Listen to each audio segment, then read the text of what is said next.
Good evening and salutations, my YNR fans. So, Victor lays it out. He's like, listen, you're going to do this, and you're going to leave, and that's going to be that. And Ashland says, he's like, all you have is a theory.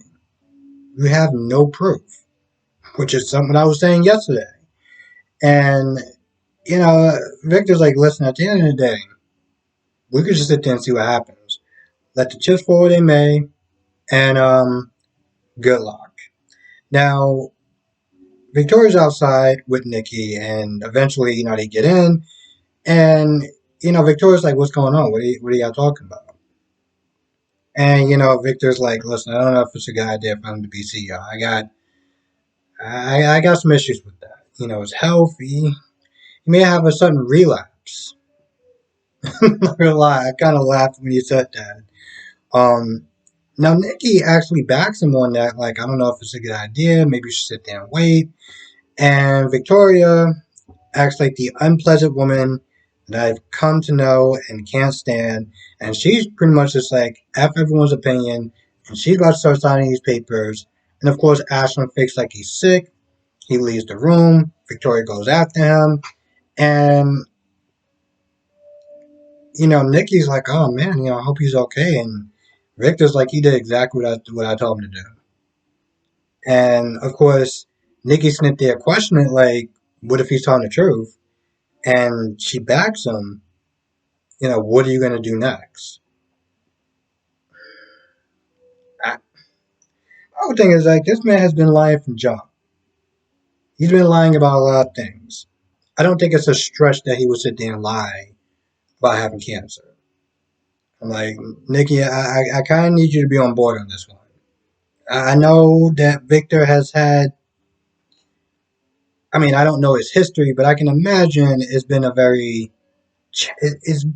challenge to sit there and be with this man, but you might want to sit there and kind of get on board with this plan. Now, Nick is outside. He's talking to Adam, and Nick says something along the lines of, did you really try hard enough to sit there and distract her? Maybe you're happy that the fireworks are going on, and Victoria can get caught in the blowback of the situation. And I'm like, bro, first of all, I mean, granted, I get it. He wasn't there, but I'm like, if he said he tried, he tried. On top of that, Victoria has treated you like trash. And you're going to sit there and have the audacity to come at Adam? It's like, oh, maybe you're enjoying this. Maybe you're relishing this. I'm like, do you know your sister? Because I've only been watching this for a short time, and already I can just tell you that this woman is just miserable to be around.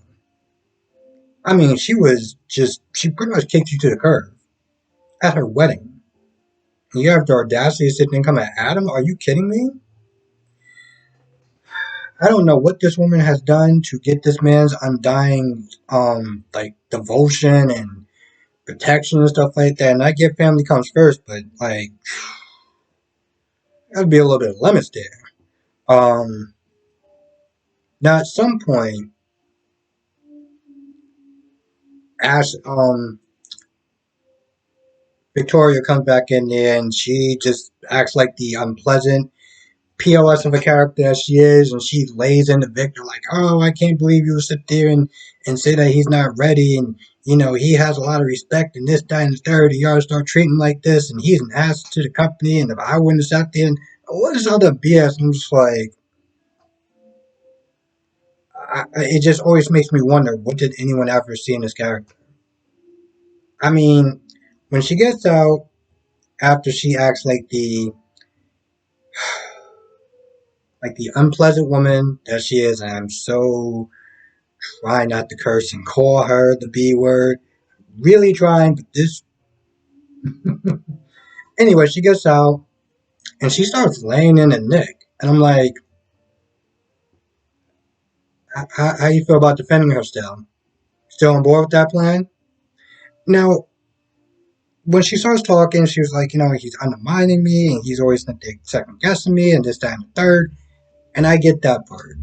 I get it. It's frustrating. She proved her worth, and to have somebody to constantly sit there and second guess you and be, be in one of his games, be one of his pawns and stuff like that. I get it.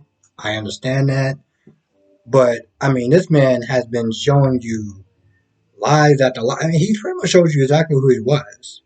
And there's been a couple of times when he's been talking to her, and she's had looks on her face, and he's like, "Oh, I'm so used to having a firm hand on things or something like that." Like he was just ready to take over the company. So the fact that she's so fighting so fiercely to sit there and protect him, it's just like, are you kidding me? Of course, she lays in the hand like, well, if you knew about this, if you knew what was going on, then like what? You gonna come out of your life? I'm pretty sure he's kind of used to that at this point. Now, Nick does let something slip.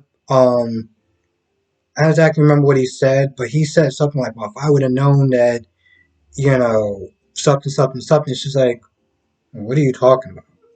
I'm like, "All right, Nick, you got some explaining to do.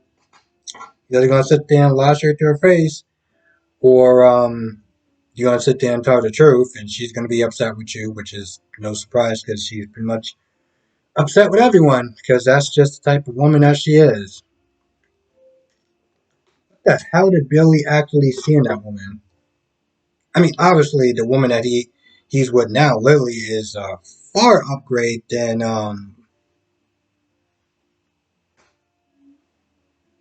all that. Um,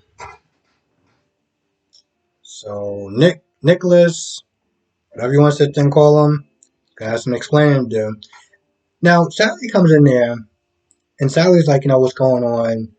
And Adam's like, listen, it's gonna be crazy for the next couple of days. All hell's gonna break loose. Pretty much. He talks about how their marriage is gonna be ending between. Well, the marriage is gonna be on the rocks. May it implode between Victor, Victoria, and Ashley. And she's like, oh man, it's so crazy. Like, um, I'm like, you almost seem like you're kind of sad about that. Like, and Adam's like, oh well, she has invested interest. I was like, she made her a dress. That's it. She just made her a dress. I don't understand why you're so concerned about her well being and feelings. And then she sits there and asks Adam, like, well, how could like are you really worried about your sister? Because you seem like you're so calm about it. I was like, yo, have you seen how his sister treated him? Like, if he takes any small joy or comfort or just doesn't care, about her imploding marriage, I wouldn't blame him. And I get it, they're brother and sister, but like she's treated him like trash, and I'm pretty sure that he's done some stuff to her as well. I'm not gonna sit there and try to defend Adams. Like I'm not gonna sit there and try to, be on Adam's side fully. That again, I'm coming late to the party. But uh, obviously, I don't like that woman. And every time I watch, every time I watch this show and I watch her in it, she finds a way to make me dislike her even more. And that's quite a feat.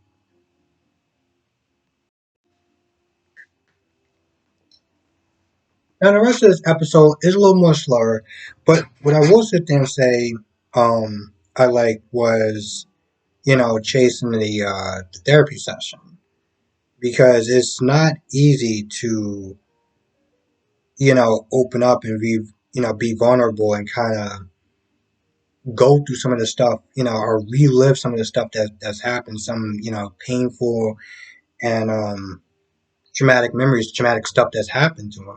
He talked about how he had to sit there and play dead. I guess when these soldiers or these guys was coming up, and he talked about how it wasn't his finest hour. He felt like he was a coward, felt like he didn't do enough, and he had survivor's remorse. Um, He also talks a little bit about the whole Dom situation and just how complicated that is. And I feel like, listen, I don't blame him for feeling some sort of way when it comes towards him and Devon, Devon. Not like this guy has done nothing but showed him, or from what I understand, seemed like he's been like very like cool and cordial with him or whatever. But it's just a very awkward situation. Um, he got shot. She couldn't. She has some medical issues or whatever. So of course, you have Mariah and Devon. Let me get his name right sooner or later. I don't know why. Davon, yeah. Davon, he had to be the surrogate or whatever. So it's just a very complex situation. So I talked about that, and like I said, I, it's weird. I don't want to say this. I enjoyed it, but I found it pretty interesting. You know, it takes a lot to sit there and open up to someone and do, to do therapy and go through it and know that it's not just all right, I do like a couple of sessions. Like, no, it's kind of a journey, but I give him credit for him doing it. Now, before then, he was yeah, Devon there, and he was sent there telling Abby, like, hey, you think I can have Dom for a couple of days, and she seemed like she was kind of, I don't want to say skittish, but she was kind of like she got so used to him being there that it just felt like kind of odd, like she was giving him a bit of pushback or whatever. Um, Eventually, she was like, "Yeah, you can spend time with him, whatever." And that's what he did. And of course, Chase thanked Davon for you know like inspiring him to do therapy and the work and everything like that, like for his son and everything like that. So he just thanked him. It was kind of a nice little cordial moment. And then, like I said, that the whole therapy thing happened. He came back, and Abby was meant to ask him a bunch of questions, like what happened, did you like him, this, that, and the third. I'm like, you might want to just give him a minute to kind of, you know, chill. Like he practically opened up a giant vein, with that guy. Let's just let him rest. Um, and Davon spent time with Don, talked about his, I guess, his uncle Moses. Now I want to sit there and ask a question. Well, obviously I'm going to ask a question. Um, the Moses guy that Davon was not there talking about, was that the actor that will just sit there and say deleted himself? I can't say the word because reasons and YouTube and stuff like that. But was that the actor? Because he was meant to talk about, oh, your either your uncle Moses or your grandfather. I think it was his uncle Moses. He was meant to talking about, and I think that's who they might have been referring to. I'm not too sure. I gotta sit there and like go back to the page again. I think that's pretty much about it. Oh, no, that's not it. So Ashland, he gets back to, I guess, some food or like hangout place or diner or fancy place, whatever place he was at. I'm still learning some of the names of these places that they go to. Um, but he was there. He was on the phone and he was sitting there talking to somebody. He was like, "Yo, listen, you need to sit there and find a way to." He pretty much wants any sort of loose ends tied up.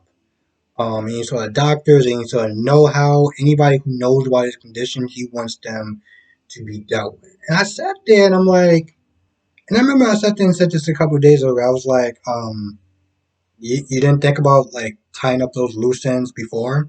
Like, really? Now that somebody knows about your business dealings and your secrets and stuff like that, now you want to sit there and try to tie them up? It's a little kind of too late for that, bro. Because I mean, they know. Like what is at this point? What is tying up loose ends going to do? I mean, okay, they may not get the information. They may have to find another avenue, but it's already kind of too late for that. This whole, oh, I need you to sit there and tie up any loose ends, bro. That's a little kind of late for that conversation now. We already passed that. The stuff is already out. What are you doing?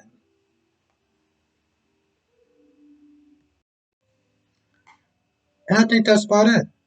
So, with that being said, I'm gonna go. I want to thank you for watching. Be safe. Let me just throw some in the comment section below. Let me know who Moses was.